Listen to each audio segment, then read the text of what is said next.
சற்று நேர தியானத்திற்காக எடுத்துக்கொண்ட வேத பகுதி மத்தேயு எழுதின சுவிசேஷ புஸ்தகம் 2ஆம் அதிகாரம் 2ஆம் வசனத்தையும் 11ஆம் வசனத்தையும் வாசிக்க கேட்போம். யூதருக்கு ராஜாவாக பிறந்திருக்கிறவர் எங்கே? கிழக்கிலே அவருடைய நட்சத்திரத்தை கண்டு அவரை பணிந்து கொள்ள வந்தோம் என்றார்கள். அவர்கள் அந்த வீட்டுக்குள் பிரவேசித்து பிள்ளையையும் அதன் தாயாகிய மரியாளையும் கண்டு சாஷ்டாங்கமாய் விழுந்து அதை பணிந்து கொண்டு தங்கள் பொக்கிஷங்களை திறந்து பொன்னையும் தூபவர்க்கத்தையும் வெள்ளை போளத்தையும் அதற்கு காணிக்கையாக வைத்தார்கள். கர்த்தருடைய நாமத்திற்கு மகிமை உண்டாவதாக. ஜெபிப்போம். அன்பும் மகா கிருபையும் இரக்கமும் நிறைந்த நேசமுள்ள நல்ல தகப்பனே, இந்த ஓய்வு நாளின் காலை வேளையிலே உம்முடைய பிறப்பின் நற்செய்தியை கேட்கும்படியாக தேவ ஜனங்கள் தேவ சமூகத்திலே கூடி வரும்படியாக கர்த்தர் கிருபை நல்கின தயவுக்காக உமக்கு ஸ்தோத்திரம். தியானிக்கிற வசனத்தின் மூலமாக வெளிப்படுகிற சத்தியங்கள் உம்மை பின்பற்றி மேன்மை அடையும்படியாக ஜீவித்து வருகிற ஒவ்வொருவருக்கும் ஆசீர்வாதமாக காணப்பட தேவன் தாமே கிருபை நல்கியருளும். இயேசு கிறிஸ்துவின் இன்ப நாமத்தில் ஜெபிக்கிறேன் பிதாவே, ஆமீன். கர்த்தருடைய நாமத்திற்கு மகிமை உண்டாவதாக. யூதருக்கு ராஜாவாக பிறந்திருக்கிறவர் எங்கே?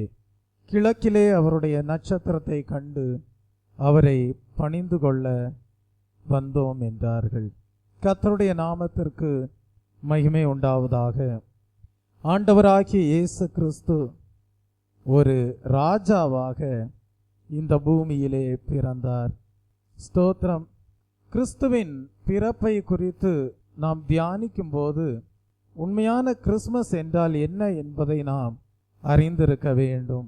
உண்மையான கிறிஸ்மஸ் என்னவென்றால் நாம் இயேசு கிறிஸ்து யார் என்பதை அறிந்து கொண்டு பின்பு அவரை தேடி பின்பு அவரை கண்டடைந்து முடிவாக நாம் அவரை ஆராதனை செய்கிறோம் என்றால் அதுதான் உண்மையான கிறிஸ்மஸாக காணப்படுகிறது. முதலாவது நீங்கள் இயேசு கிறிஸ்து யார் என்று அறிந்து கொள்ள வேண்டும். இரண்டாவது அவரை தேட வேண்டும். மூன்றாவது அவரை காண வேண்டும். நான்காவது அவரை ஆராதனை செய்ய வேண்டும். அதுதான் உண்மையான கிறிஸ்மஸாக காணப்படுகிறது. இங்கே நாம் வாசிக்க கேட்ட வசனத்திலே ஆண்டவராகிய இயேசு கிறிஸ்துவை ஒரு ராஜா என்று குறிப்பிடப்பட்டிருக்கிறது. அப்படி என்றால் கிறிஸ்மஸாக ஆசரிக்கப்படுகிற இந்த நன்னாளிலே இயேசு கிறிஸ்துவை உங்களுக்கு முன்பாக ஒரு ராஜாவாக வெளிப்படுத்த தேவன் கிருபை செய்வாராக. இயேசு கிறிஸ்துவை சரியான விதத்திலே அடையாளம் கொண்டு ஆராதிக்க தேவ ஜனங்கள் கடமைப்பட்டிருக்கிறார்கள். இயேசு கிறிஸ்து யார் என்று சரியாக நீங்கள் அடையாளம் கொள்ளாதிருப்பீர்களானால் நீங்கள் இயேசு கிறிஸ்துவை அவர் எதிர்பார்க்கிற விதத்திலே ஆராதனை செய்ய முடியாது. இயேசு கிறிஸ்துவை நீங்கள் சரியான விதத்திலே அடையாளம் கொண்டிருப்பீர்களானால் நிச்சயமாகவே நீங்கள் சரியான விதத்திலே அடையாளம் கொண்டிருப்பதன் மூலமாக தேவன் எதிர்பார்க்கிற விதத்திலே நீங்கள் அவரை ஆராதனை செய்ய முடியும்.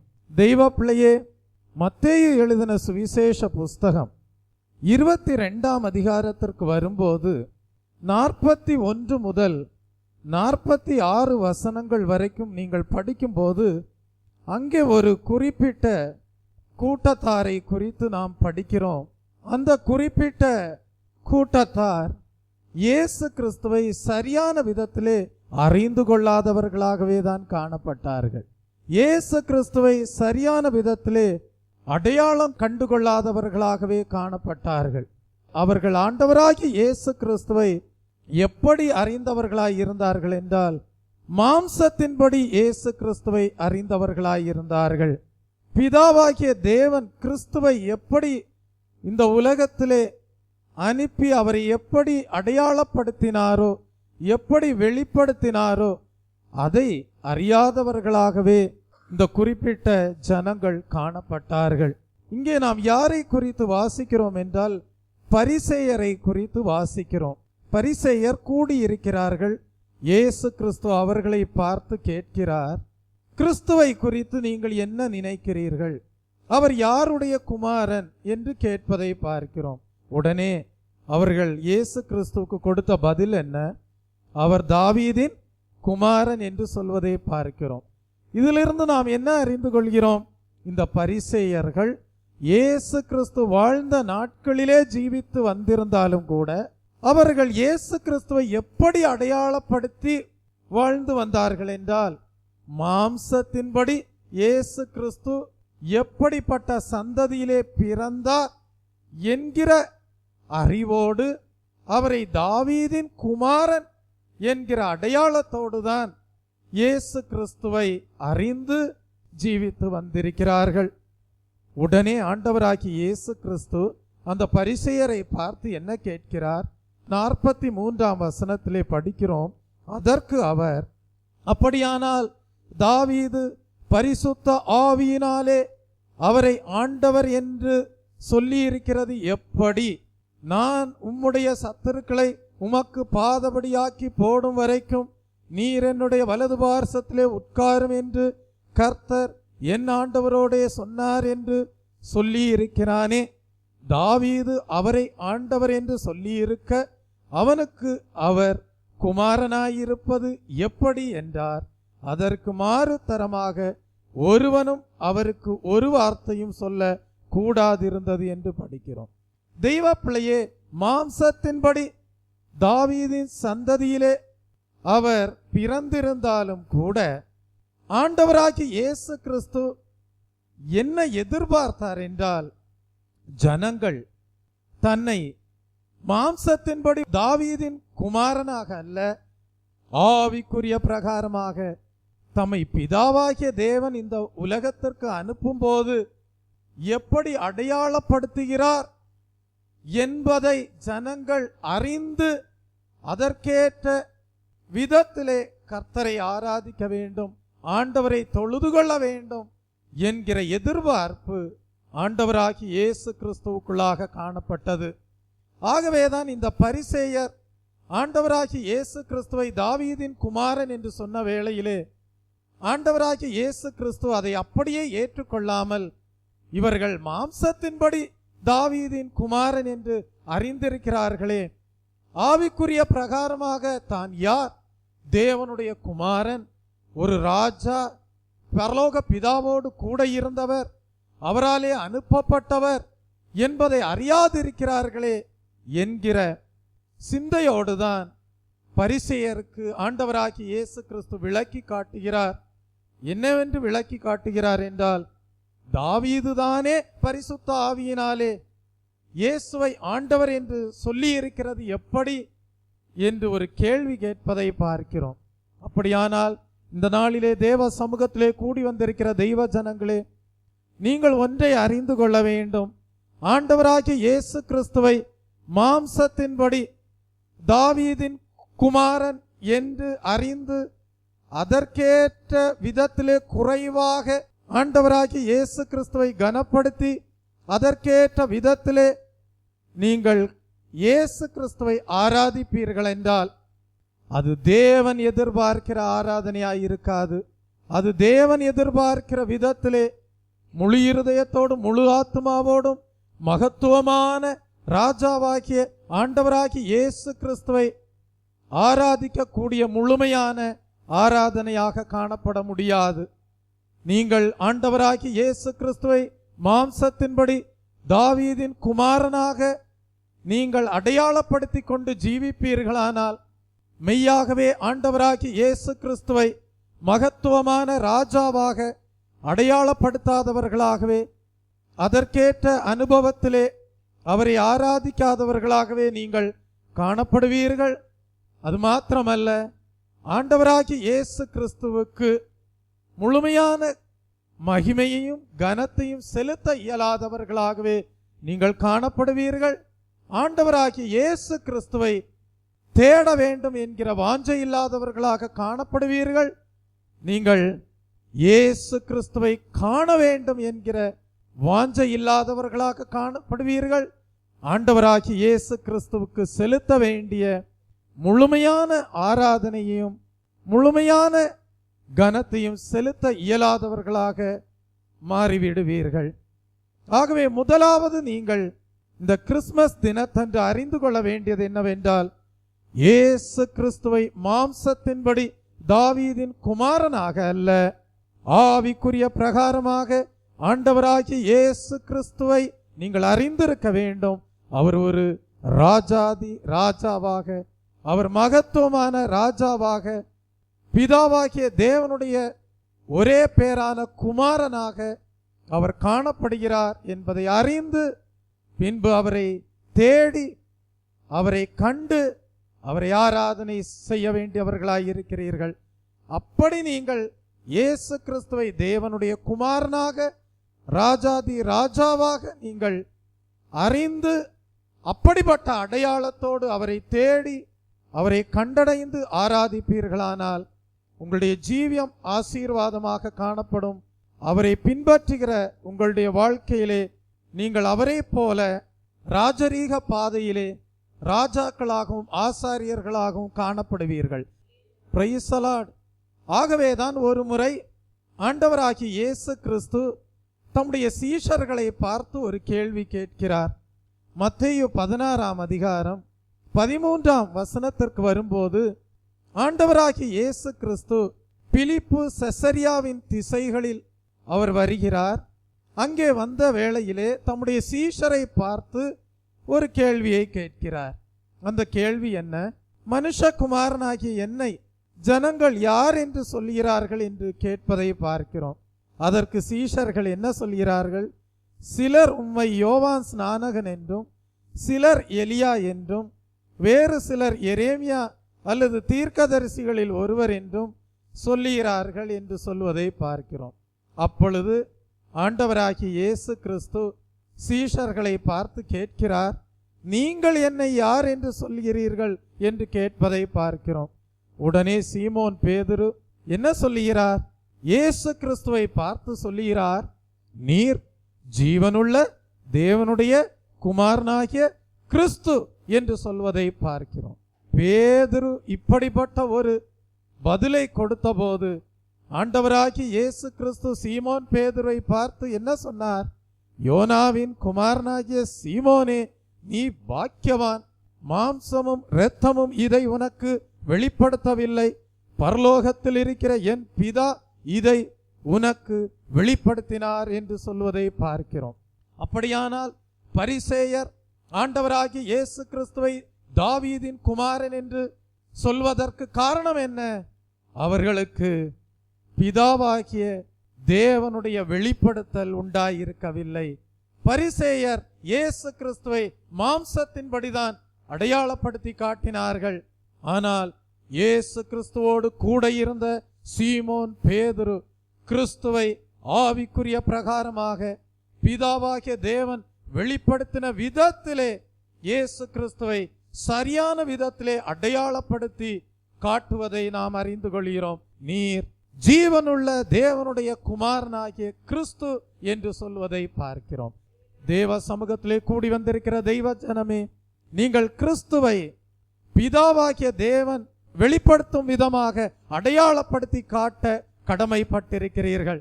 அதற்கு நீங்கள் என்ன செய்ய வேண்டும்? உங்கள் மாம்சத்திற்கும் இரத்தத்திற்கும் உங்கள் சுய அறிவுக்கு இடம் கொடுக்காமல் பரிசுத்த ஆவியானவருக்கு இடம் கொடுத்து, கர்த்தாவே, நீர் இந்த உலகத்திலே எங்களுக்காக இரட்சகராக அனுப்பி கொடுத்த கிறிஸ்து யார் என்பதை எங்களுக்கு வெளிப்படுத்தி காட்டும் என்று நீங்கள் பிதாவாகிய தேவனை நோக்கி வேண்டிக் கொள்ளும் போது அவர் உங்களுக்கு வெளிப்படுத்துவார், அவர் ஜீவனுள்ள தேவனுடைய குமாரனாகிய கிறிஸ்து என்று. அவர் மாம்சத்தின்படி தாவீதின் குமாரனாக இந்த உலகத்திலே பிறந்திருந்தாலும் அவர் ராஜாதி ராஜா என்பதை ஆவிக்குரிய பிரகாரமாக அடையாளப்படுத்தும் ஞானத்தை தேவன் உங்களுக்கு கொடுக்கக்கூடியவராயிருக்கிறார். தெய்வ பிள்ளையே, அப்படியானால் முதலாவது ஒரு காரியத்தை தெய்வ பிள்ளைகளே நீங்கள் அறிந்து கொள்ள வேண்டும். அது என்னவென்றால், இயேசு கிறிஸ்துவை நீங்கள் தவறுதலாக அடையாளம் காணுவீர்கள் என்றால் எல்லா தவறுகளிலேயும் மிக பெரிய தவறுதலாக அது ஆபத்திலே கொண்டு போய் சேர்த்துவிடும். இயேசு கிறிஸ்து யார் என்று சரியாக அடையாளம் கொள்ளாமல் இயேசுவை பின்பற்றுகிறேன் என்று சொல்லி பின்பற்றுவீர்களானால் உங்களுடைய முடிவு சரியான விதத்திலே அமையாது. உங்களுடைய முடிவு பரமபிதா கிறிஸ்துவை இந்த பூலோகத்திலே அனுப்பின நோக்கம் உங்களிலே நிறைவேறாமல் போய்விடும். அதற்கு திருஷ்டாந்தமாக நாம் சிலரை வேதத்திலே நாம் அறிந்து கொள்ள முடியும். உதாரணமாக தெய்வ பிள்ளைகளே, நாம் மத்தேயு எழுதின சுவிசேஷ புஸ்தகம் 2ஆம் அதிகாரம் 4ஆம் வசனத்திற்கு வரும்போது, அவன் பிரதான ஆசாரியர் ஜனத்தின் வேதபாரகர் எல்லாரையும் கூடி வர செய்து கிறிஸ்துவானவர் எங்கே பிறப்பார் என்று அவர்களிடத்தில் விசாரித்தான் என்று நாம் படிக்கிறோம். தெய்வ பிள்ளையே, யாரை பற்றி இங்கே சொல்லப்பட்டிருக்கிறது என்றால், அந்நாட்களிலே எருசலேமிலே ராஜாவாக காணப்பட்ட ஏரோதை குறித்து நாம் இங்கே படிக்கிறோம். ஏரோது யாரை வரவழைக்கிறான் என்றால், ஒரு விசேஷித்த நட்சத்திரம் தோன்றி இருக்கிறது, தன்னை காட்டிலும் மேன்மையான ஒரு ராஜா பிறந்திருக்கிறார் என்பதை ஏரோது அறிந்தபோது அவன் என்ன செய்கிறான் என்றால், பிரதான ஆசாரியரையும் ஜனத்தின் வேதபாரகர்கள் அனைவரையும் என்ன செய்கிறான்? வரவழைக்கிறான். வரவழைத்து அவன் என்ன கேட்கிறான் என்றால், கிறிஸ்துவானவர் எங்கே பிறப்பார் என்று அவர்களிடத்திலே விசாரிப்பதை நாம் இங்கே படிக்கிறோம். தெய்வ பிள்ளையை, இவன் ஏன் பிரதான ஆசாரியரையும் வேதபாரகரையும் அழைத்தான் என்று நாம் சிந்திக்கும் போது, தேவாலயத்திலே ஆராதனை செய்கிறவர்கள் தான் இந்த ஆசாரியர்கள். வேதத்தை நன்றாக ஆராய்ந்து பார்த்து தீர்க்கதரிசிகள் என்ன சொல்லி இருக்கிறார்கள் என்பதை கண்டுபிடிக்கக்கூடிய திறமை உள்ளவர்களாய் இருந்தவர்கள் தான் இந்த வேதபாரகர்கள். ஆகவேதான் ஒரு விசேஷித்த நட்சத்திரம் தோன்றின போது தன்னை காட்டிலும் ஒரு மகிமையான ராஜா பிறந்திருக்கிறார் என்பதை ஏரோது அறிந்த போது யாரை அழைக்கிறான்? அந்நாட்களிலே ஆராதனை செய்து வந்த, அந்நாட்களிலே வேதத்தை ஆராய்ச்சி செய்து வந்த வேதபாரகர்களையும் ஆசாரியர்களையும் என்ன செய்கிறான் என்றால் அழைப்பதை பார்க்கிறோம். தெய்வ பிள்ளையே, ஆனால் இந்த ஆசாரியரும் வேதபாரகரும் எங்கேதான் காணப்படுகிறார்கள் என்றால், இயேசு கிறிஸ்து பிறந்த பெத்லேகேம் என்னும் ஊரிலிருந்து ஒரு 5 மைல் தூரம் அளவிலே தான் அவர்கள் காணப்படுகிறார்கள்.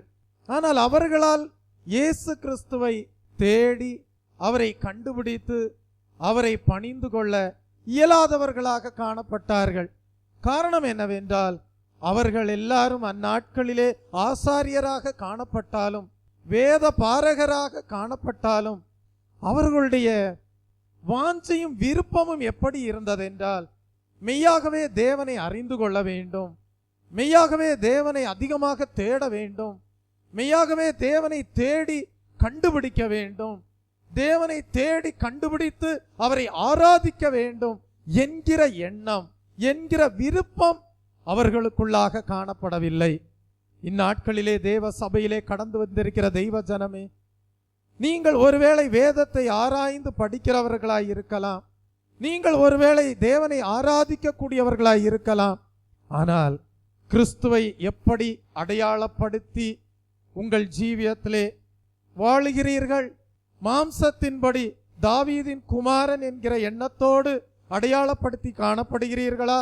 அல்லது ஆவிக்குரிய பிரகாரமாக பிதாவாகிய தேவன்தாமே உங்களுக்கு வெளிப்படுத்தலை கொடுத்து ஒரு மகத்துவமான ராஜா, ஜீவனுள்ள தேவனுடைய குமாரனாகிய கிறிஸ்து என்கிற அடையாளத்தோடு அவரை ஆராதிக்கிறீர்களா? இரண்டாவதாக, தேவ சபையிலே காணப்படுகிற தெய்வ ஜனமே, நீங்கள் ஒருவேளை வேதத்தை ஆராய்ந்து படிக்கிறவர்களாய் இருக்கலாம், தேவனை ஆராதிக்கிறவர்களாய் இருக்கலாம். நீங்கள் உண்மையாகவே தேவனை தேடி தேவனை கண்டுபிடித்து அவரை பணிந்து கொள்ள வேண்டும் என்கிற இலக்கோடு வேதத்தை ஆராய்ச்சி செய்கிறீர்களா? தேவனை ஆராதிக்கிறீர்களா? அல்லது ஏதோ எங்களுக்கு ஒரு ஸ்தானம் கொடுக்கப்பட்டிருக்கிறது, எங்களுக்கு ஒரு பொறுப்பு கொடுக்கப்பட்டிருக்கிறது, அந்த பொறுப்பு நிமித்தமாக, அந்த ஸ்தானத்து நிமித்தமாக எங்களுக்கு இம்மைக்குரிய காரியங்கள் எங்களுக்கு இந்த பூலோக வாழ்க்கையிலே கிடைக்கிறது, அந்த இம்மைக்குரிய நன்மைக்காக நாங்கள் அந்த ஸ்தானங்களை வைத்துக்கொண்டு நாங்கள் கர்த்தரை ஆராதிக்கிறவர்களாக, வேதத்தை ஆராய்ச்சி செய்கிறவர்களாக காணப்படுகிறோம் என்கிற நிலவரத்திலே காணப்படுகிறீர்களா? இரண்டிற்கும் பெரிய வித்தியாசம் உண்டு. உங்களுக்கு பொறுப்புகள் கொடுக்கப்பட்டிருக்கலாம், நீங்கள் ஆசாரியராக காணப்படலாம். உங்களுக்கு பொறுப்புகள் கொடுக்கப்பட்டிருக்கலாம், நீங்கள் வேதத்தை ஆராய்ந்து படிக்கலாம்.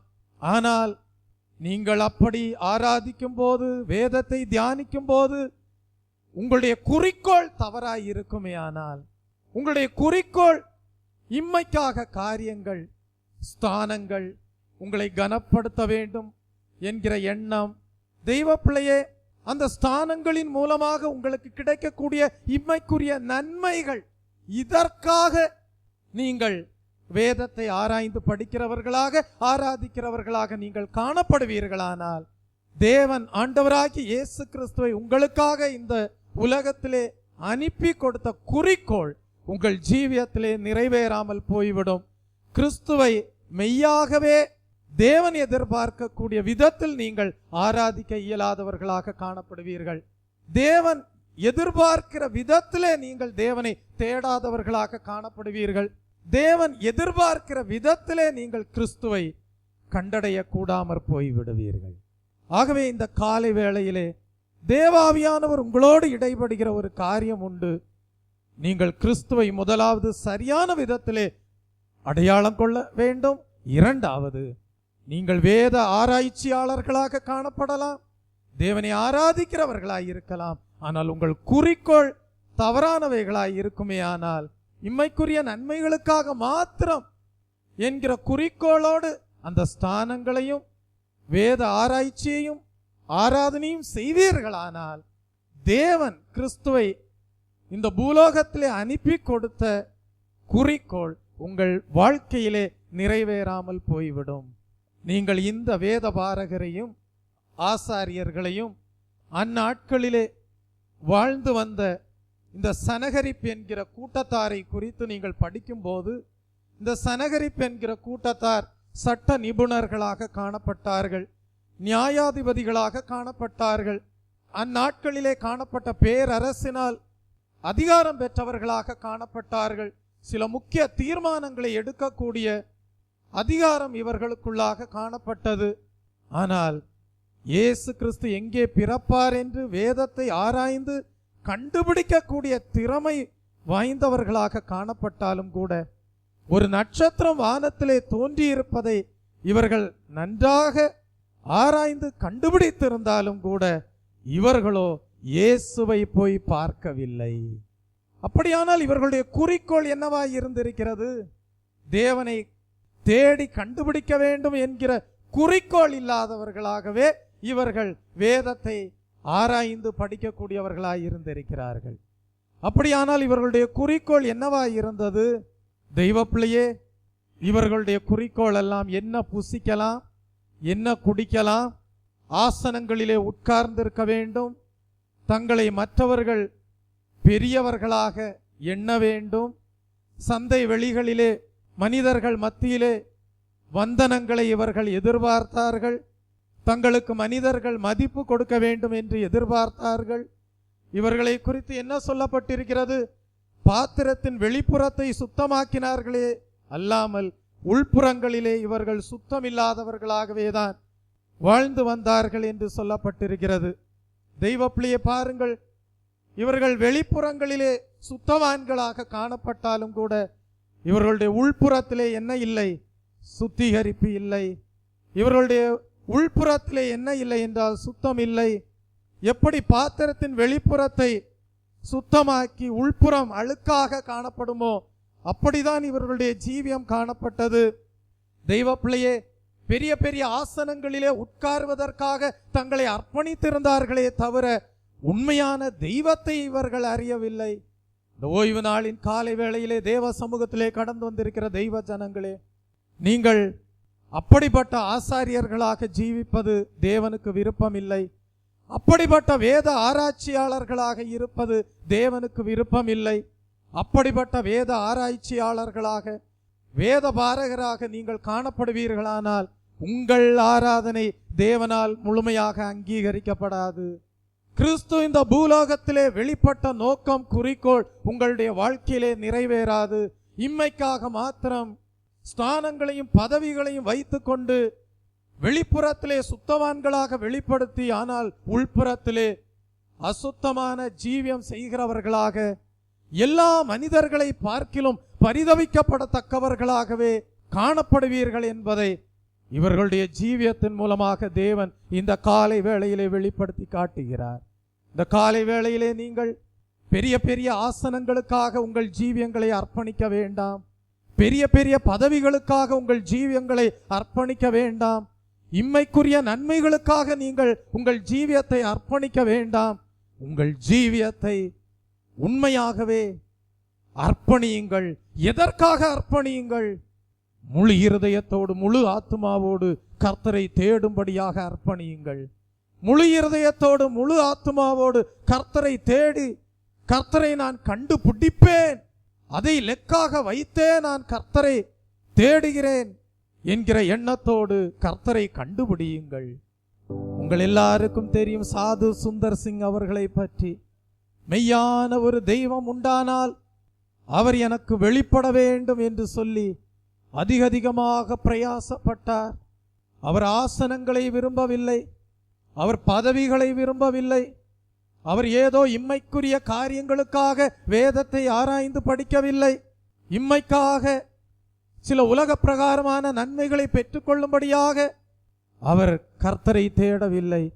உண்மையாகவே மெய்யான தெய்வம் யார், அவரை நான் காண வேண்டும், அவரை நான் அறிந்து கொள்ள வேண்டும் என்று சொல்லி தெய்வத்தை தேட ஆரம்பித்தார். அப்படி தேடின போது என்ன நடந்தது? தெய்வத்தை கண்டுபிடிக்க இயலாத சூழ்நிலையிலே ஒரு முடிவெடுத்தார். இன்னும் ஓர் நாளிலே தெய்வம் தம்மை வெளிப்படுத்தவில்லை என்றால் தற்கொலை செய்து கொள்ளக்கூடிய ஒரு தீர்மானத்திற்குள் வந்தார். அந்த சூழ்நிலையிலேதான் உண்மையாக தேடுகிற மனிதர்களுக்கு சமீபமாயிருக்கிற தேவன் ஒரு தலபலபரதபதுலபே, உண்மையாய் தம்மை தேடுகிறவர்களுக்கு சமீபமாயிருக்கிற தேவன் சாது சுந்தர் சிங் அவர்களுக்கு வெளிப்பட்டார்.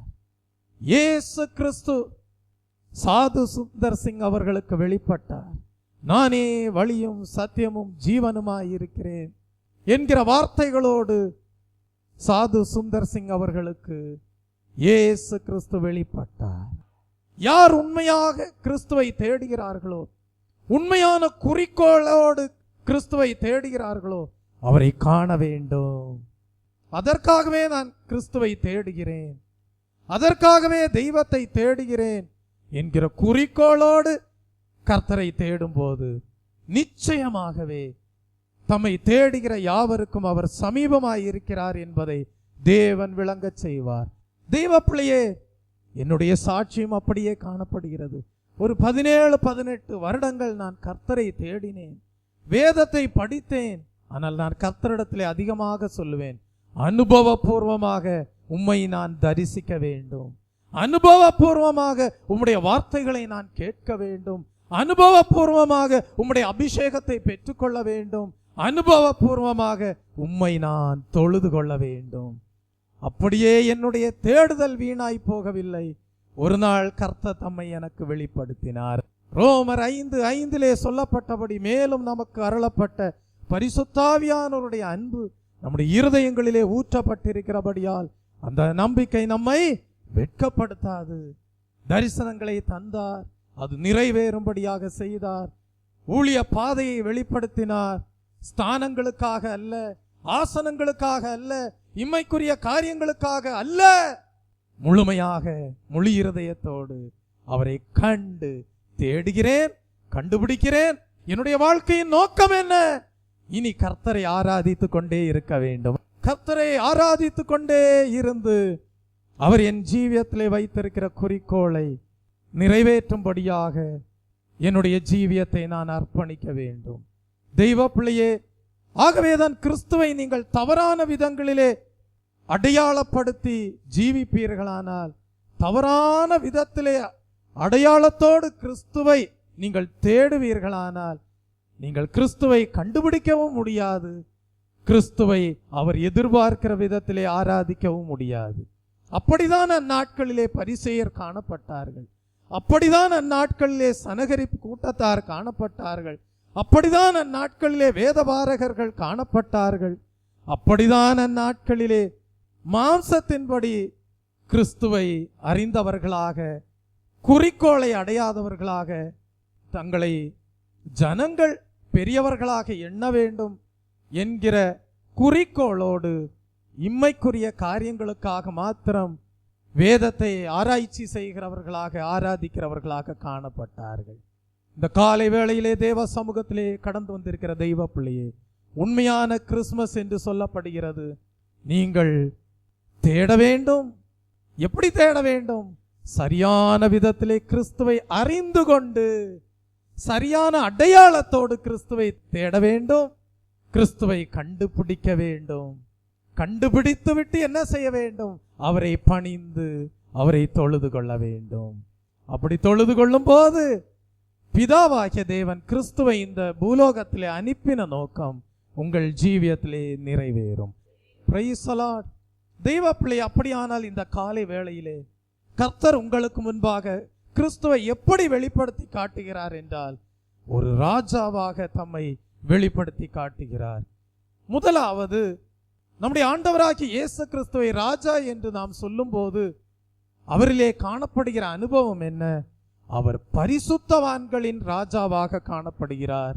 வெளிப்படுத்தல் எழுதின புஸ்தகம் 15ஆம் அதிகாரம் 3ஆம் வசனத்தை வாசிக்கும் போது அங்கே நாம் படிக்கிறோம், பரிசுத்தவான்களின் ராஜாவே, தேவரீருடைய வழிகள் நீதியும் சத்தியமுமானவைகள் என்று படிக்கிறோம்.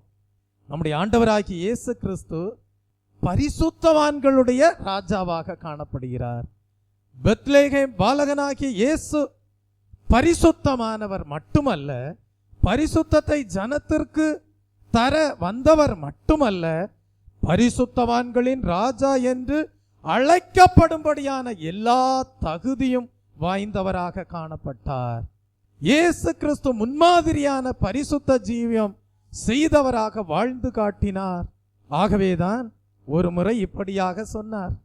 யோவானுக்கு எழுதின சுவிசேஷ புஸ்தகம் 8ஆம் அதிகாரம் 46ஆம் வசனத்தை வாசிக்கும் போது, என்னிடத்தில் பாவம் உண்டென்று உங்களில் யார் என்னை குற்றப்படுத்த கூடும் என்று இயேசு கிறிஸ்து அனைவரின் மத்தியிலும் கேட்பதை நாம் படிக்கிறோம். யாருக்கும் பதில் சொல்ல முடியவில்லை. அவரை விசாரித்த பிலாத்து அவரை குறித்து என்ன சொல்லுகிறான்? லூக்கா எழுதின சுவிசேஷ புஸ்தகம் 23ஆம் அதிகாரம் 4ஆம் வசனத்தை படிக்கும்போது, இந்த மனுஷனிடத்தில் நான் ஒரு குற்றத்தையும் காணவில்லை என்று சாட்சி கொடுப்பதை பார்க்கிறோம். ஆம் தெய்வ பிள்ளையே, இயேசு கிறிஸ்து பரிசுத்தவான்களின் ராஜாவாக காணப்படுகிறார். தேவ சமூகத்திலே கடந்து வந்திருக்கிற தெய்வ பிள்ளைகளே, நீங்கள் அவரை உங்கள் ராஜாவாக ஏற்றுக்கொள்வது நல்லது. ஆனால் அவரை ராஜாவாக ஏற்றுக்கொள்கிற உங்கள் வாழ்க்கையிலே உங்களுடைய பாதை எப்படி இருக்க வேண்டும் என்றால், பரிசுத்த பாதையாக காணப்பட வேண்டும். அப்படியென்றால் நீங்கள் கிறிஸ்துவை சரியான விதத்திலே அடையாளம் கொண்டவர்களாக, கிறிஸ்து பரிசுத்தவான்களின் ராஜா என்று அடையாளப்படுத்தி வாழ்கிறவர்களாக, பரிசுத்த பாதையிலே அவரை பின்பற்றுகிற பரிசுத்தவான்களாக காணப்படுவீர்கள். ஆகவே வேதம் சொல்லுகிறது, கர்த்தருடைய பரிசுத்தவான்களே அவரில் அன்பு கூறுங்கள். அப்படி கர்த்தருடைய பரிசுத்தவான்களாக கர்த்தரில் அன்பு கூர்ந்து ஜீவிக்கும் போது கிறிஸ்துவை பிதாவாகிய தேவன் இந்த உலகத்திலே அனுப்பி கொடுத்த நோக்கம், குறிக்கோள் உங்கள் ஜீவியத்திலே நிறைவேறும். கிறிஸ்துவை தேடின நீங்கள் பரிசுத்தவான்களாக காண்பீர்கள். இருதயத்திலே சுத்தமுள்ளவர்கள் பாக்கியவான்கள், அவர்கள் தேவனை தரிசிப்பார்கள். சுத்தமுள்ள இருதயமுள்ள இஸ்ரவேலருக்கு தேவன் நல்லவராகவே இருக்கிறார். கண்டுபிடிப்பது மாத்திரமல்ல, தேவன் எதிர்பார்க்கிற விதத்திலே அவரை ஆராதனை செய்வீர்கள். Price the Lord. இரண்டாவது, ஆண்டவராகிய இயேசு கிறிஸ்து ராஜாவாக அடையாளப்படுத்தி காட்டும் போது அவரிலே காணப்படுகிற இரண்டாவது அனுபவம் என்ன? அவர் சாந்த குணமுள்ள ராஜா என்று படிக்கிறோம்.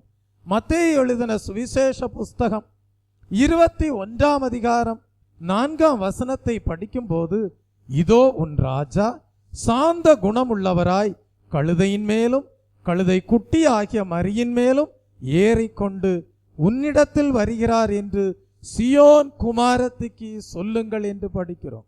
இயேசு கிறிஸ்து அவர் சாந்த குணமுள்ள ராஜாவாக காணப்படுகிறார்.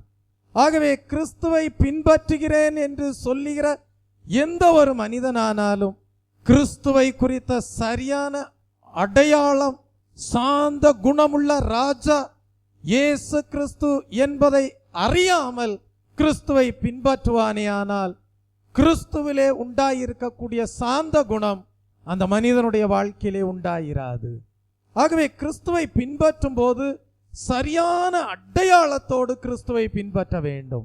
நான் பின்பற்றுகிறவர் சாந்த குணமுள்ள ராஜா, சாந்த குணமுள்ள ராஜாவை நான் பின்பற்றுகிறேன் என்று அறிந்து கொண்டு பின்பு உங்களை நீங்களே ஆராய்ந்து பார்க்க வேண்டும். கிறிஸ்துவிலே காணப்படுகிற சாந்த குணம் எங்களிலே உண்டாயிருக்கிறதா என்று ஆராய்ந்து பார்க்கும் போது நீங்கள் இம்மைக்காக மாத்திரம் கிறிஸ்துவை பின்பற்றுகிறவர்களாக அல்ல, உண்மையாகவே கிறிஸ்துவை போல மாறும்படியாக கிறிஸ்துவை பின்பற்றி அவரை தேடி அவரை அடைவீர்கள், அவரை கண்டுபிடிப்பீர்கள். அந்த சாந்த குணத்தோடு அந்த பரிசுத்தத்தோடு தேவனை ஆராதனை செய்யும் போது கர்த்தருடைய பிரசன்னம் உங்கள் மத்தியிலே காணப்படுவதை அறிவீர்கள். Price the Lord. ஆகவேதான் மத்தேயு எழுதின சுவிசேஷ புஸ்தகம் 11 அதிகாரம் 29 வாசிக்கும் போது ஆண்டவராகிய இயேசு கிறிஸ்து சொன்னார், நான் சாந்தமும் மன தாழ்மையுமாய் இருக்கிறேன், என் நுகத்தை உங்கள் மேல் ஏற்றுக்கொண்டு என்னிடத்தில் கற்றுக்கொள்ளுங்கள் என்று சொல்வதை பார்க்கிறோம். தெய்வ பிள்ளையே, கிறிஸ்து சாந்த குணமுள்ள ராஜாவாய் இருப்பாரேயானால் அவரை பின்பற்றும் போது அவரிடத்தில் வரும்போது நீங்கள் கற்றுக்கொள்ளக்கூடிய ஒரு காரியம் உண்டு. அவருடைய சாந்த குணம் உங்கள் ஜீவியத்திலே இருக்க வேண்டும், அவருடைய மனத்தாழ்மை உங்கள் ஜீவியத்திலே உண்டாயிருக்க வேண்டும். தெய்வ பிள்ளையே, கிறிஸ்து சாந்த குணமுள்ளவர் என்பதை வெளிப்படுத்தும் விதமாக அவருக்கு அநேக சோதனைகள் வந்தது. ஒரு சந்தர்ப்பத்திலே கிறிஸ்துவின் சாந்த குணம் சோதிக்கப்படும் நேரங்கள் அவருக்கு உண்டாயிருந்தது. அவருடைய தாடி மயிரை பிடித்து என்ன செய்தார்கள்? இழுத்தார்கள், தலையில் குட்டினார்கள், முகத்தில் துப்பினார்கள், கேலியும் பரியாசமும் செய்தார்கள். அவரோ தன் வாயை திறக்கவில்லை. தான் சாந்த குணமுள்ள ராஜா என்பதை நிரூபித்தார். தேவ சமூகத்திலே கடந்து வந்திருக்கிற தெய்வ பிள்ளையே, கிறிஸ்துவின் அடிச்சுவடுகளை நீங்கள் பின்பற்றும் போது அநேக சோதனைகள் உங்களுக்கு வரும். உங்கள் பரிசுத்தத்திற்கு விரோதமான சோதனைகள் வரும், உங்களுடைய சாந்த குணத்திற்கு விரோதமான சோதனைகள் வரும். அப்படிப்பட்ட சோதனைகள் வரும்போது நீங்கள் விசுவாசிப்பவர் இன்னார் என்பதை விளங்க செய்ய வேண்டும். நான் செல்லும் பாதையின் நேசர் அறிவார், நான் பின்பற்றுகிற ராஜா பரிசுத்தவான்களின் ராஜா, நான் பின்பற்றுகிற ராஜா சாந்த குணமுள்ள ராஜா என்பதை உங்கள் வாழ்க்கையிலே வருகிற சோதனை நாட்களிலே நீங்கள் வெளிப்படுத்தி உங்களை பரிசுத்தவான்களாக வெளிப்படுத்த வேண்டும், உங்களை சாந்த குணமுள்ளவர்களாக வெளிப்படுத்த வேண்டும். Price the Lord. அப்படி வெளிப்படுத்தும் போது பிதாவாகிய தேவன்தாமே கிறிஸ்துவை உங்களுக்கு தேவனுடைய குமாரனாக, ஜீவனுள்ள தேவனுடைய குமாரனாகிய கிறிஸ்துவாக, ராஜாதி ராஜாவாக வெளிப்படுத்தி இருக்கிறார் என்பதை அடையாளப்படுத்தி காட்டக்கூடியவர்களாய் இருப்பீர்கள். Price the Lord. மூன்றாவதாக, ஆண்டவராகிய இயேசு கிறிஸ்து மகிமையின் ராஜா என்று வேதத்திலே படிக்கிறோம். சங்கீதம் 24 சங்கீதம் 9 வாசிக்கும் போது, வாசல்களே உங்கள் தலைகளை உயர்த்துங்கள், அநாதி கதவுகளே உயருங்கள், மகிமையின் ராஜா உள்பிரவேசிப்பார். தெய்வ பிள்ளையே, வானாதி வானங்களும் கொள்ளக்கூடாத மகிமை நிறைந்தவராக காணப்படுகிறார். இயேசு கிறிஸ்துவை ஏற்றுக்கொள்கிற ஒவ்வொருவருடைய உள்ளத்திலேயும் இயேசு கிறிஸ்து மகிழ்ச்சியோடு உட்பிரவேசித்து அவர் தம்முடைய மகிமையினாலே நிரப்புகிறார். Price the Lord. பழைய ஏற்பாட்டு கால பரிசுத்தவான்கள் தானே அவருடைய மகிமையை காணும்படியாக வாஞ்சித்தார்கள். உதாரணமாக நீங்கள் மோசேயை குறித்து படிப்பீர்கள் என்றால் யாத்ராகமம் எழுதின புஸ்தகம் 33ஆம் அதிகாரம் 18ஆம் வசனத்தை வாசிக்கும் போது உம்முடைய மகிமையை எனக்கு காண்பியும் என்று சொல்லிதான் மோசே விண்ணப்பம் பண்ணுவதை பார்க்கிறோம். ஏன் சங்கீதக்காரனாகிய தாவீதை குறித்து படிக்கும் போது சங்கீதம் 27ஆம் சங்கீதம் 4ஆம் வசனத்திலே படிக்கிறோம், நான் கர்த்தரிடத்தில் ஒன்றை நான் கேட்டேன், அதையே நாடுவேன். நான் கர்த்தருடைய மகிமையை காணும்படியாகவும் அவருடைய ஆலயத்தில் ஆராய்ச்சி செய்யும்படியாகவும் என் ஜீவனுள்ள நாளெல்லாம் கர்த்தருடைய ஆலயத்தில் தங்கியிருப்பதையே நாடுவேன். Price the Lord. அப்படியானால் பழைய ஏற்பாட்டின் காலத்திலே வாழ்ந்து வந்த பரிசுத்தவான்களே தேவனுடைய மகிமையை அடையும்படியாக வாஞ்சித்திருப்பார்களே. ஆனால் இன்றைக்கு நீங்கள் கர்த்தரை தேடும் போது சரியான அடையாளத்தோடு கர்த்தரை தேட வேண்டும். நீங்கள் கிறிஸ்துவை சரியான விதத்திலே அடையாளப்படுத்தி வாழ வேண்டும்.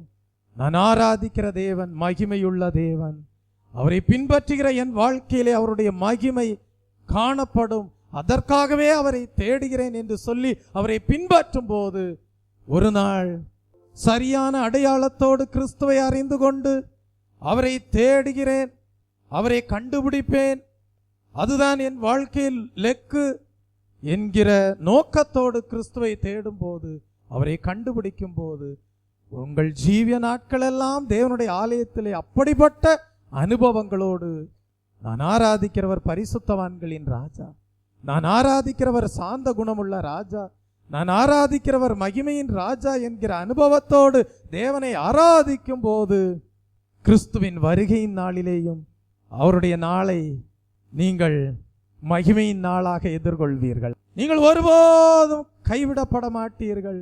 உங்கள் நம்பிக்கை வீண் போகாது. மகிமையிலே இயேசுவை தரிசிப்பீர்கள். அந்த நாள் நல்ல நாளாக பாக்கிய நாளாக இருக்க வேண்டும் என்கிற வாஞ்சியுள்ளவர்கள் ஒரு அல்லேலூயா சொல்லுங்க. Price the Lord. உங்களுக்கு அந்த நாள் நல்ல நாளாய் இருக்கும். உங்களுக்கு அந்த நாள் பாக்கிய நாளாய் இருக்கும். தெய்வ பிள்ளையே, இந்த ஆண்டவராகிய இயேசு கிறிஸ்துவை பற்றி என்ன சொல்லப்பட்டிருக்கிறது? நாம் வாசிக்க கேட்ட வசனத்திலே யூதருக்கு ராஜாவாக பிறந்திருக்கிறவர் எங்கே என்று ஒரு கேள்வி கேட்கப்பட்டிருந்தாலும் கூட சங்கீதம் 47ஆம் சங்கீதம் 7ஆம் வசனத்திலே படிக்கிறோம், அவர் பூமி அனைத்திற்கும் ராஜா என்று படிக்கிறோம்.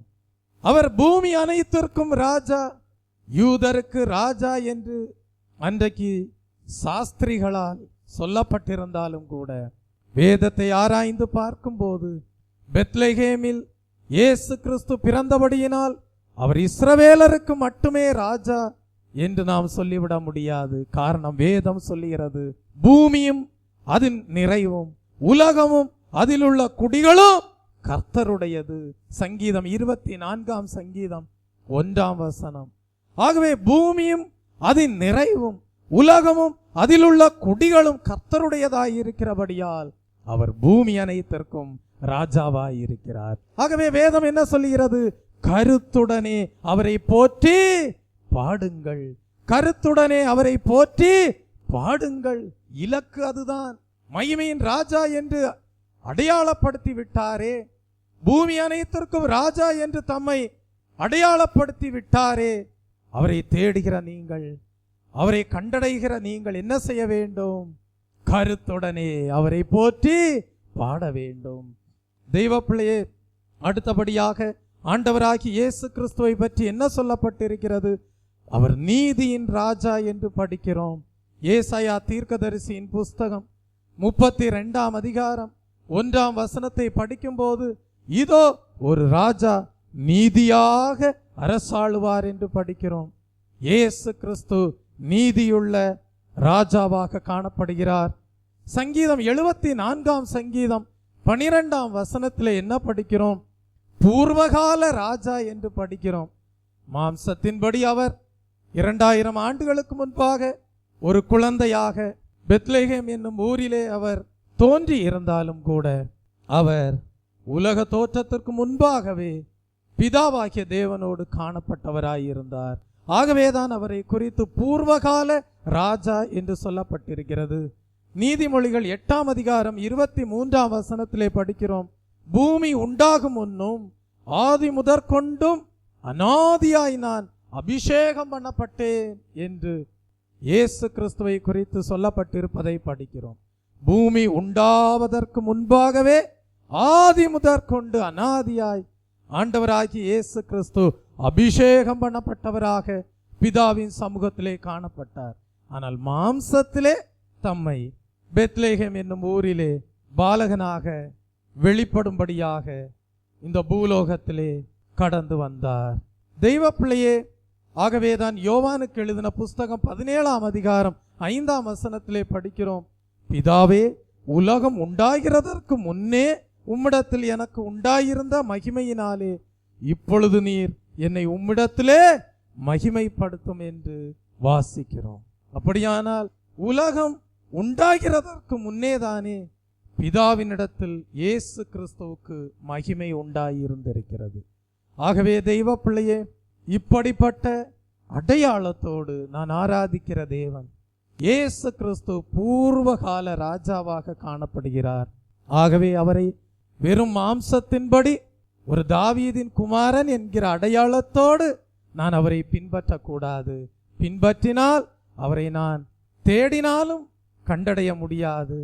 அவரை நான் தேவன் எதிர்பார்க்கிற விதத்திலே ஆராதிக்க முடியாது என்பதை அறிந்து கொண்டு பரிசுத்தவான்களின் ராஜா, சாந்த குணமுள்ளவர்களின் ராஜா, பூர்வகாலத்து ராஜா, நீதியுள்ள ராஜா, நித்திய ராஜா என்கிற அடையாளத்தோடு ஜீவனுள்ள தேவனுடைய குமாரனாகிய கிறிஸ்து என்கிற அறிவோடு அவரை தேடுவீர்களானால் ஒருபோதும் கர்த்தரை தேடுகிறவர்களுக்கு ஒரு நன்மையும் குறைவுபடாது.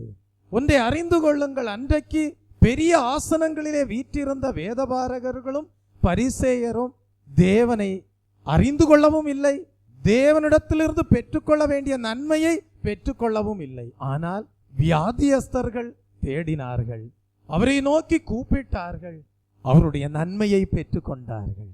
அவரிடத்திலே வியாதியஸ்தர்கள் நன்மையை பெற்றுக்கொண்டார்கள் என்றால், வியாதியஸ்தர்கள் சொஸ்தமானார்கள் என்றால், பலவிதமான பிரச்சனைகளோடு கடந்து வந்த ஜனங்கள் அவரை தேடி இயேசு கிறிஸ்துவை கண்டு பிரச்சனைகளிலிருந்தெல்லாம் விடுதலை அடைந்தார்கள் என்றால் அதற்கு காரணம் என்ன?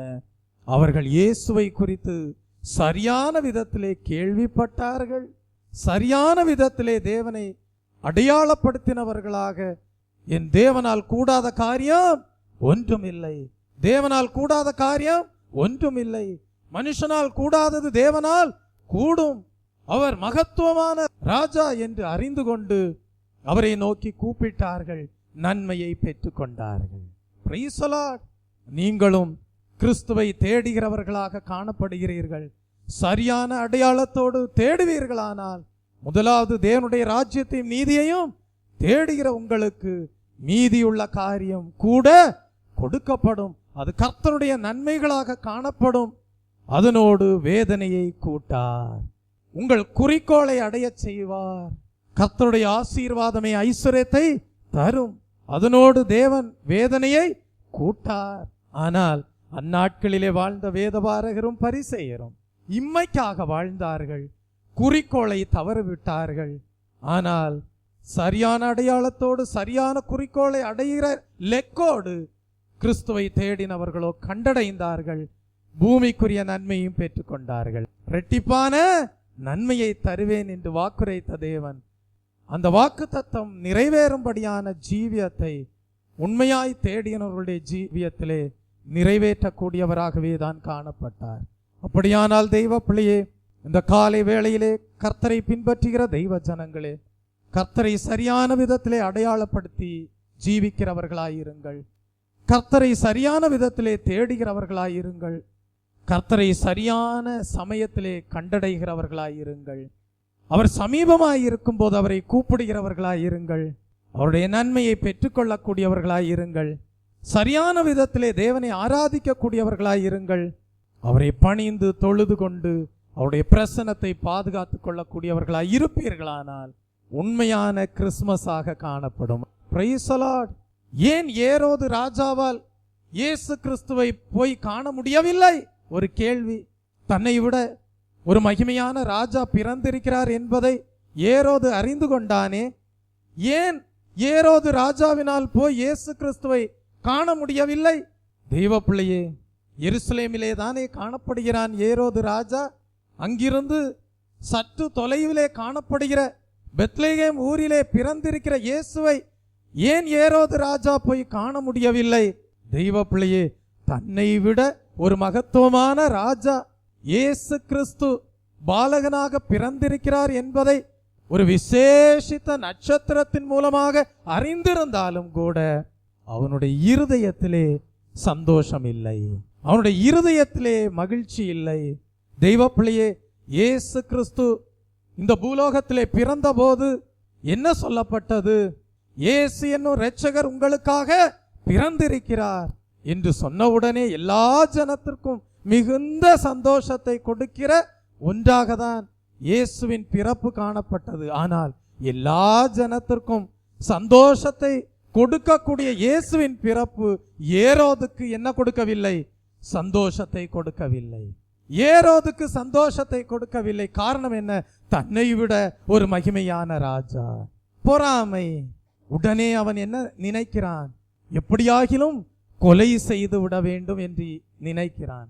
சாஸ்திரிகள் இயேசு என்கிற பாலகனை தேடி வருகிறவர்கள் வழிதவறி எங்கே போகிறார்கள்? ஏரோது ராஜாவின் அரண்மனைக்கு போகும்போது ஏரோது ராஜா என்ன சொல்லுகிறான்?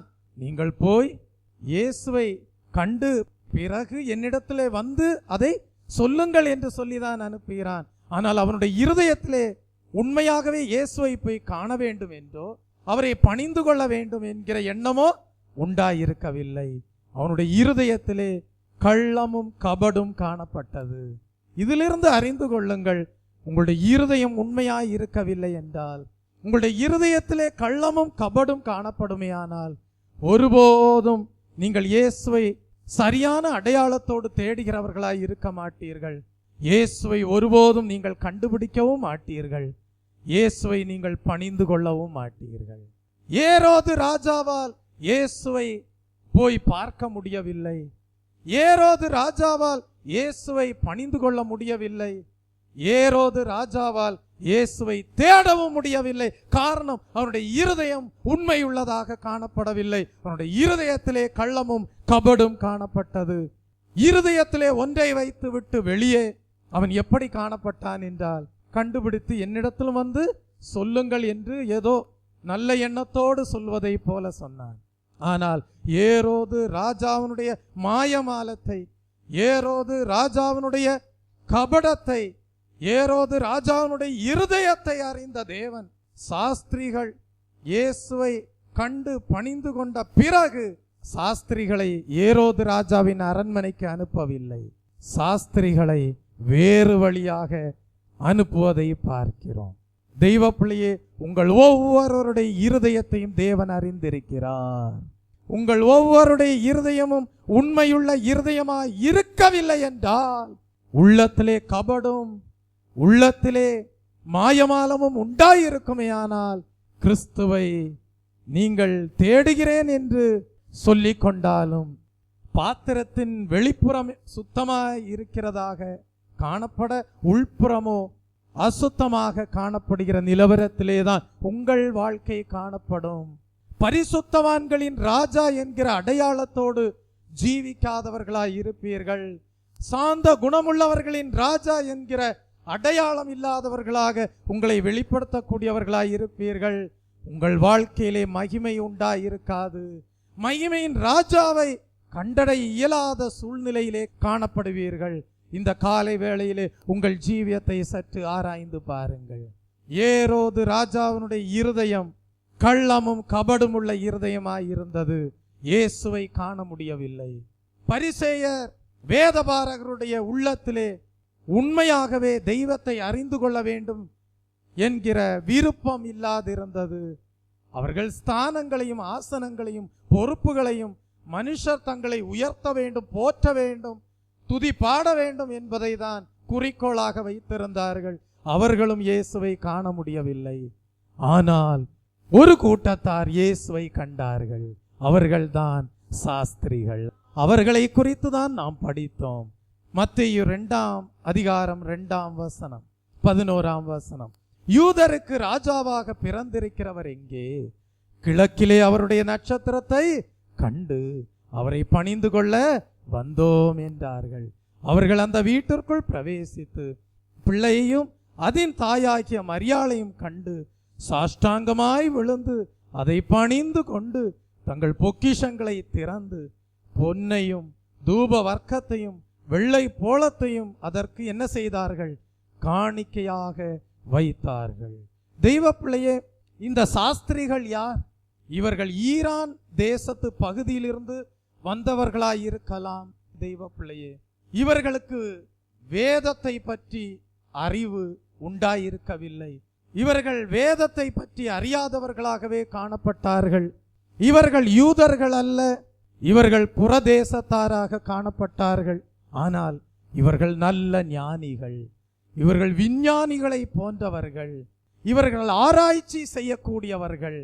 இவர்கள் ஆராய்ச்சி செய்த போது அறிந்து கொண்டார்கள், ஒரு மகிமையின் ராஜா பிறந்திருக்கிறார், ஒரு பரிசுத்தவான்களின் ராஜா பிறந்திருக்கிறார், ஒரு சாந்த குணமுள்ள ராஜா பிறந்திருக்கிறார், பூர்வகாலத்து ராஜா, நீதியுள்ள ராஜா பிறந்திருக்கிறார் என்பதை எதன் மூலமாக அறிந்து கொண்டார்கள்?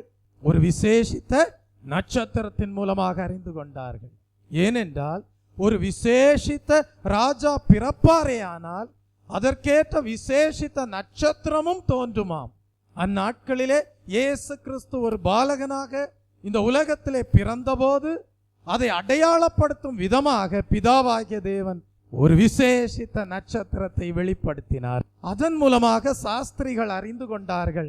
பாருங்கள், வேதத்தை அறியாதவர்கள், வேத வசனத்தை பற்றி நன்றாக அறியாதவர்கள், இவர்கள் யூதர்கள் அல்ல, புறதேசத்தார். ஆனால் அந்த நட்சத்திரத்தை பார்த்தபோது தங்களுடைய குடும்பத்தை மறந்தார்கள், தங்களுடைய தேசத்தை மறந்தார்கள். கிட்டத்தட்ட 100 மைல் தூரம் அவர்கள் பிரயாணப்படுகிறார்கள். எதை பார்த்து கொண்டே பிரயாணப்படுகிறார்கள்? நட்சத்திரத்தை பார்த்து கொண்டே பிரயாணப்படுகிறார்கள். இந்த நட்சத்திரம் எப்பதான் தெரியும்? இரவு நேரத்துல தான் நட்சத்திரம் தெரியும், பகல் நேரத்திலே அதனுடைய வெளிச்சம் தெரியாது. ஆகவே இந்த சாஸ்திரிகள் என்ன செய்திருந்திருக்கிறார்கள்? பகல் நேரங்களிலெல்லாம் ஓய்வு எடுத்து விட்டு இரவு நேரத்திலெல்லாம் என்ன செய்திருக்கிறார்கள்? பல நாட்கள் பிரயாணம் பண்ணி 100 மைல் தூரம் அந்த நட்சத்திரத்தை பார்த்து கொண்டே அவர்கள் பிரயாணப்பட்டு வருகிறார்கள். ஆனால் இந்த சாஸ்திரிகளுடைய ஜீவியத்திலே ஒரே ஒரு தவறு நடந்தது. அந்த தவறு என்ன தெரியுமா? அவர்கள் எருசலேமுக்குள்ளே பிரவேசித்த போது பார்க்க வேண்டிய நட்சத்திரத்தை அவர்கள் பார்க்காமல் தங்களுடைய சுய அறிவுக்கு இடம் கொடுத்தார்கள். ஒரு மகிமையின் ராஜா பிறந்திருந்திருப்பாரே, ஆனால் அவர் எங்கேதான் பிறந்திருக்க கூடும்? ஒரு ராஜ அரண்மனையிலே தான் பிறந்திருக்க கூடும் என்று சுய அறிவுக்கு இடம் கொடுத்து எங்கே கடந்து செல்கிறார்கள்? ஏரோது ராஜா வாழ்ந்து வந்த அரண்மனைக்கு கடந்து செல்கிறார்கள். அதனால் உண்டான பிரச்சனைகள் எவ்வளவா இருந்தது என்பதை நீங்கள் வேதத்தின் மூலமாக அறிவீர்கள்.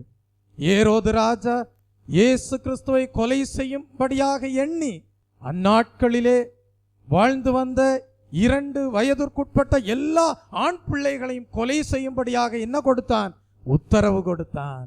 ஆனால் தேவாதி தேவன் இயேசு கிறிஸ்து கொலை செய்யப்படாதபடி பாதுகாத்தார். Praise the Lord. இதன் மூலமாக நாம் சத்தியத்தை அறிந்து கொள்கிறோம். இயேசு கிறிஸ்து மகிமையின் ராஜா. அவர் தம்மை தாமே மரணத்திற்கென்று ஒப்பு கொடுக்காத வரைக்கும் ஒருவரும் அவரை கொலை செய்ய முடியாது.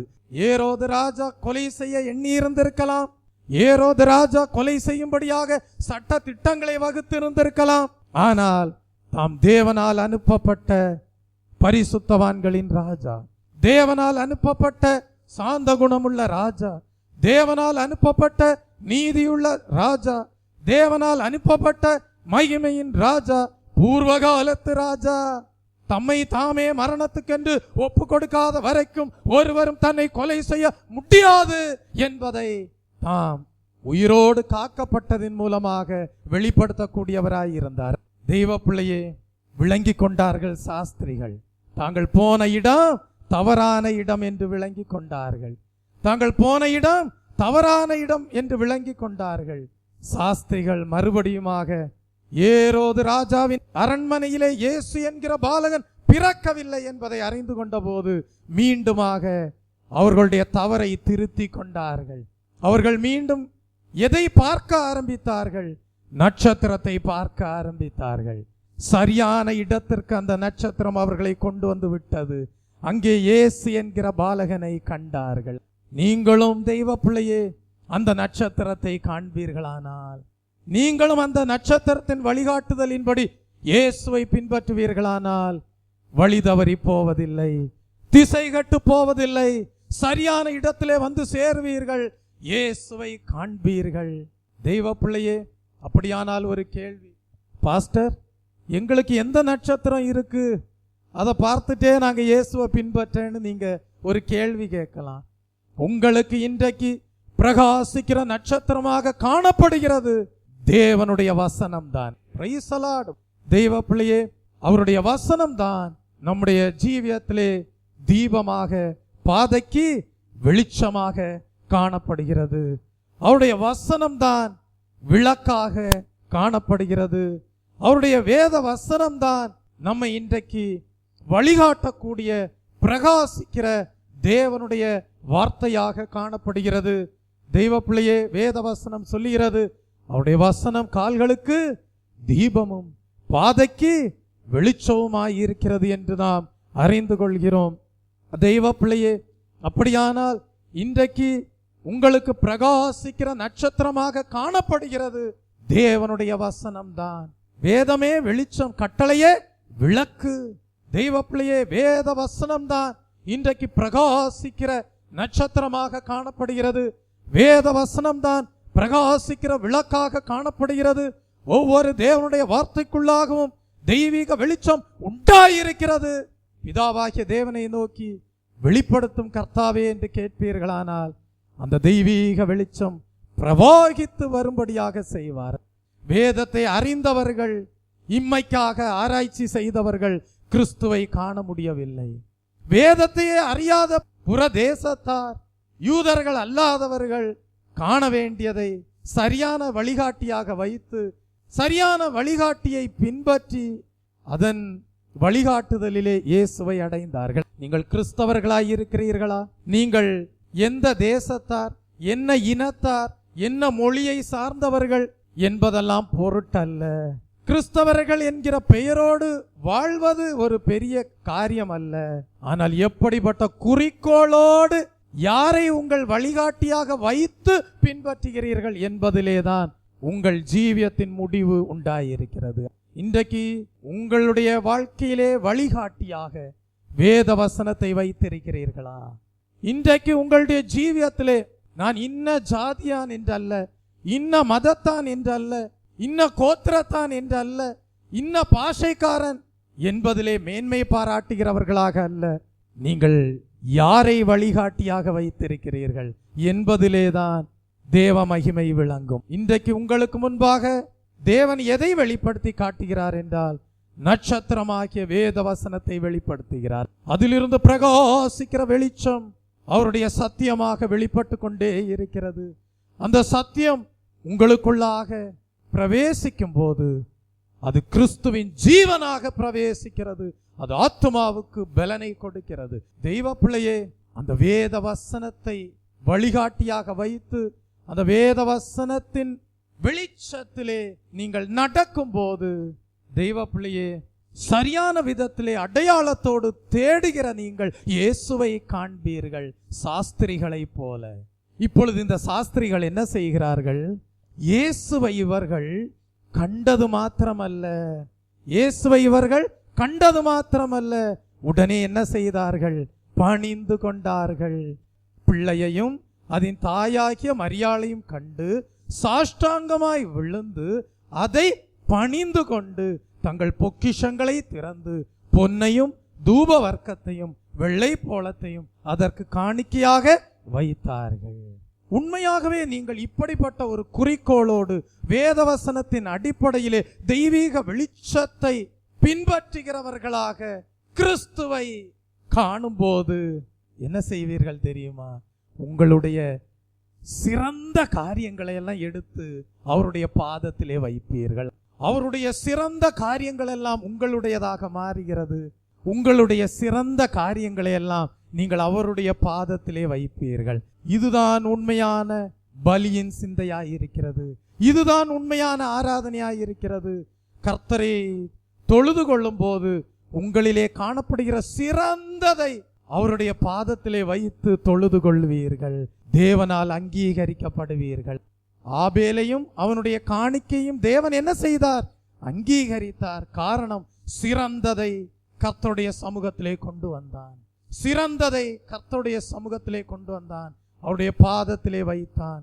தேவன் ஆபேலையும் அவனுடைய காணிக்கையும் அங்கீகரித்தார். உங்கள் ஜீவியம் தேவனால் அங்கீகரிக்கப்பட வேண்டுமானால், ஒரு செய்தியிலே ஜீவ பலி என்றால் என்ன என்று விளக்கம் கொடுத்தேன். நீங்கள் உங்களை முழுமையாக அர்ப்பணிக்கும் போது, உங்களுடைய சிறந்ததையெல்லாம் எடுத்து இயேசுவே உமக்குன்னு சொல்லி அர்ப்பணிக்கும் போது தேவன் என்ன செய்வார் தெரியுமா? உங்கள் ஜீவியத்தை அங்கீகரிக்கும்படியாக பரலோகத்திலிருந்து அவருடைய பரிசுத்த ஆவியின் அக்கினியை அனுப்புவார். அனுப்பும் போது உங்களை தேவன் ஜீவ பலியாக அங்கீகரித்திருக்கிறார் என்பதை அறிந்து கொள்வீர்கள். அன்றைக்கு எலியா பலி செலுத்தினான். பலிபீடத்தின் மேல் தேவனுடைய அக்கினி வந்து இறங்கினது. ஜீவ பலி என்றால் அதுதான்.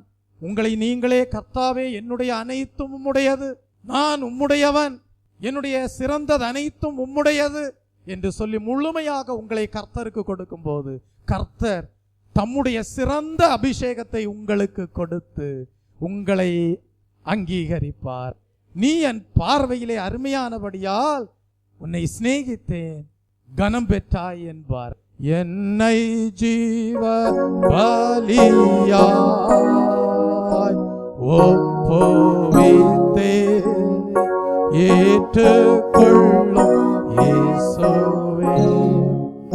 இப்படி உண்மையாக சரியான அடையாளத்தோடு தேவனை தேடி தேவனை கண்டடைந்து அவருக்கு தங்களிலே இருக்கிற சகல சிறந்ததையும் அர்ப்பணித்து காணிக்கையாக அர்ப்பணித்து தொழுது கொள்ளும் போது தேவனால் அங்கீகரிக்கப்பட்டிருக்கிறோம் என்பதை நீங்கள் அறிந்து கொள்வீர்கள். அப்படிப்பட்டவர்கள் உள்ளத்திலே கிறிஸ்தவர்களாய் இருப்பார்கள். வேதம் சொல்லுகிறது, உள்ளத்தில் கிறிஸ்தவனே கிறிஸ்தவன். உண்மையாகவே கிறிஸ்தவர்களாய் இருப்பார்கள். கிறிஸ்துவின் அடிச்சுவடுகளை பின்பற்றுகிறவர்களாய் இருப்பார்கள். எல்லா இடங்களிலேயும் கிறிஸ்துவின் மகிமை அவர்கள் மூலமாக வெளிப்படும்.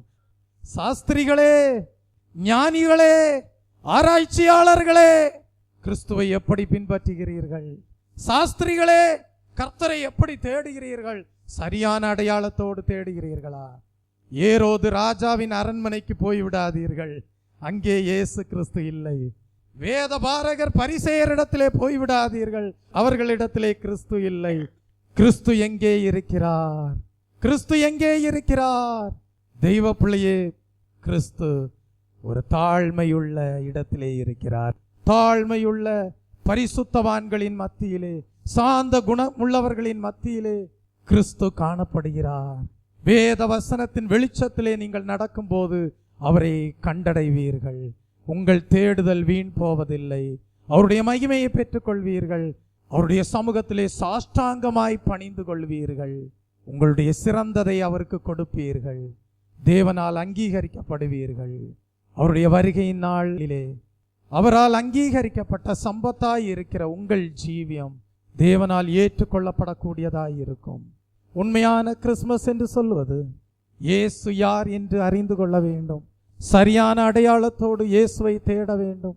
அவரை தேடுவது மாத்திரமல்ல, வேத வசனத்தின் வெளிச்சத்திலே அவரை தேடி அவரை கண்டடைய வேண்டும். கண்டடைவது மாத்திரமல்ல, சாஷ்டாங்கமாய் விழுந்து அவர் பாதபடியிலே உங்கள் ஜீவியத்தை அர்ப்பணிக்க வேண்டும். உங்களையே காணிக்கையாக செலுத்த வேண்டும். மகிமையில் இயேசுவை தரிசிக்கோ நேரத்தில் அந்த நல்ல வாக்கியனா மகிமையில் இயேசுவை தரிசிக்கோ